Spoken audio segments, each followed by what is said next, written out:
Hello and welcome back to Res Gaming. My name is Hollow, and today we're back for another set of things you didn't know in Elden Ring. Be it big, impressive details, or small and interesting, this series is a culmination of things I didn't know in this game. It's been very fascinating to do the whole series and learn a lot. As always, a huge thank you to the community that gets involved in these videos, dropping suggestions and comments on things that you might not know, or continuing details that we talked about last time. But without further ado, let's get into today's episode. Alright, to kick us off with today's episode then, it is a follow-up from last time, where we talked about how the Bloodflame blade incantation has some really interesting interactions with the Ashes of War of the game.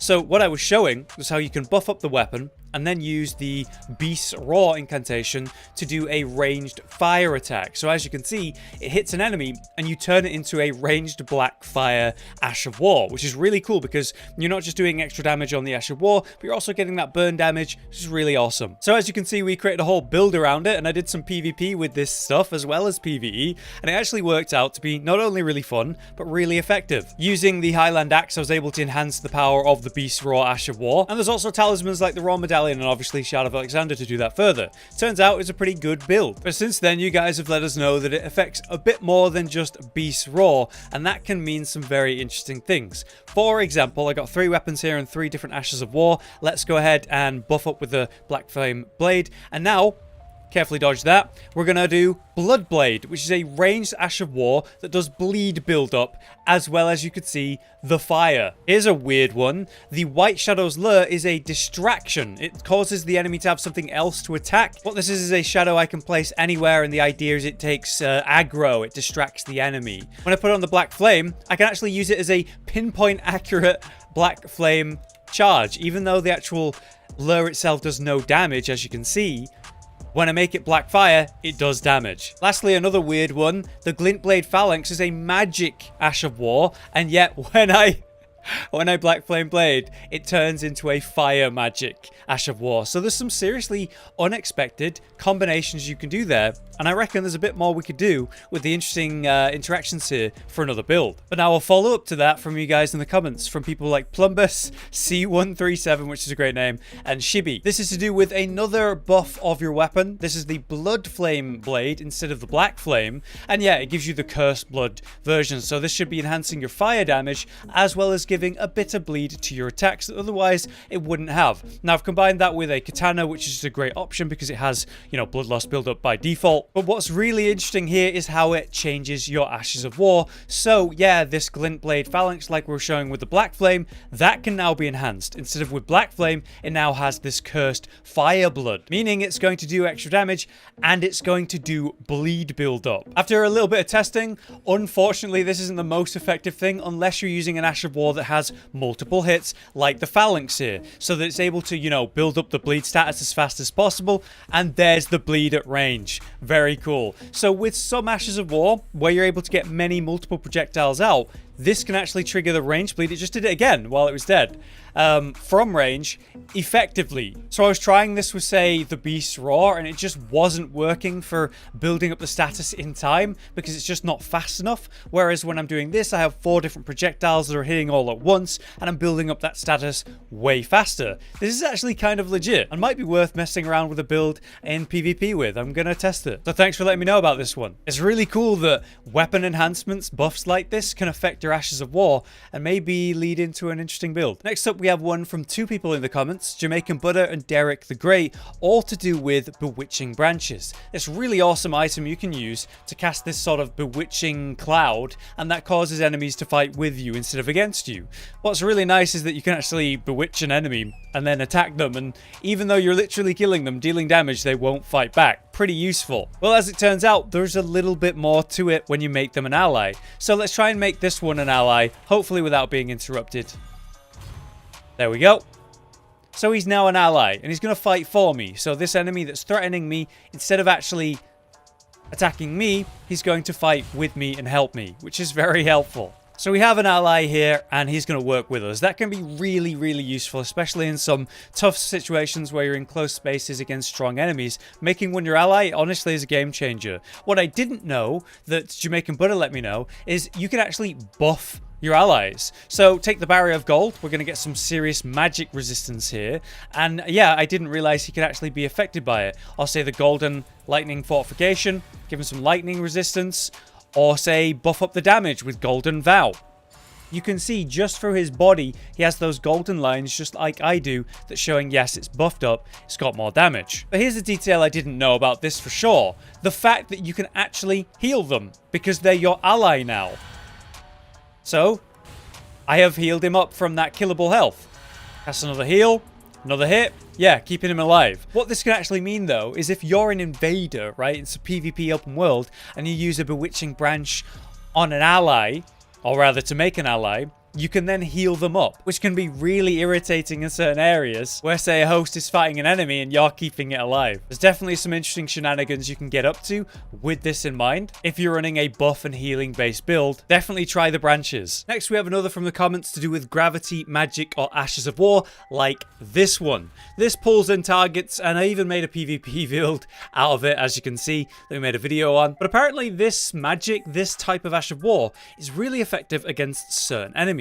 This comes from the comments from Aegis Amaranth. Thank you for letting me know about this. There are quite a few really irritating flying enemies in this game. The bats here are a great example of it. They're just so quick and so hard to pin down. Sometimes it's just impossible to actually land a blow on them. But if you have some gravity magic, whether that's literally a sorcery or an ash of war, you can pull them in and instantly knock them out of the sky, like so. Let's try that again with another sword that has the same kind of pull effect under a different name. But this time it's a +0 weapon, so of course it's not going to just kill them with the damage, just to show you this effect. So I'm going to throw down the Ash of War, and it instantly pulls them out of the sky. And you can actually hear that sound as if you parried them, as you break their posture instantly. You see how it's stunned, and it's got a literal special unique animation that it's been knocked out of the air for that effect. Another great example of this being really useful for really irritating enemies are, of course, the Stormhawks and the birds you find around the world. Literally being able to pull them out the sky like this from range, dealing good damage, especially if you, as you saw, actually have an upgraded version of a weapon that can do that. There are multiple versions of this same Ash of War. This one's called Gravitas on this weapon, this one's the Alabaster Lord's Pull, but there's also literal gravity sorcery as well to consider to pull enemies out of the sky. Aegis even lets us know that you can do this to Flying Misbegotten, which can be really annoying as well. So this is certainly a very useful thing to have in your toolkit if you're running gravity magic in any form, Ash of War or otherwise. Next, we have a really interesting one to do with Noxtella and the enemies you find here. As I pan around, I can see exactly what I'm looking for. These ants are being ridden by the Noxtella priestesses. And as you can see, they actually have purple eyes at the front. It's a really subtle detail, but what that shows is that it's actually being controlled not by physical means or by the fact that they're allies, they're friends, but it's sort of a mind control. They're literally enslaving them.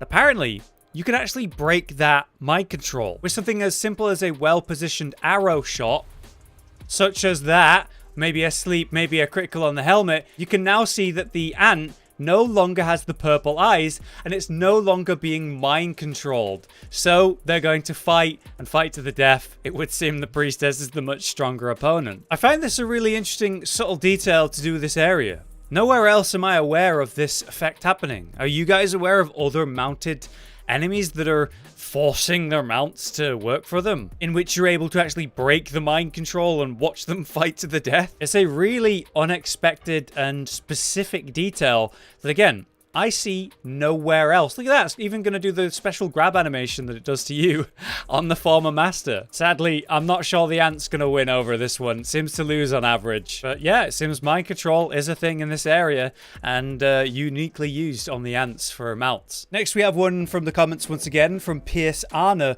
all to do with the Finger Maiden Therolina, who is seemingly quite a weak summon and puppet until we go to a certain area.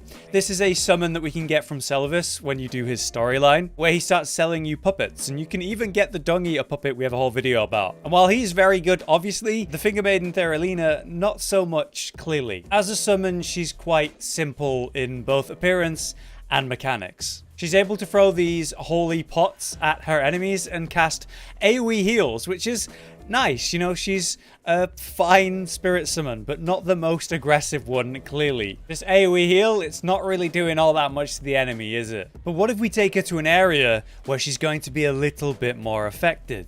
You see, remnants are a really irritating enemy, especially the royal ones, those being the particularly big ones. Well, in this case, holy magic, especially healing, is shockingly effective. As you can see, it does that huge burst of damage and even stuns the enemy, meaning you can do, say, the critical follow-up and finish them off.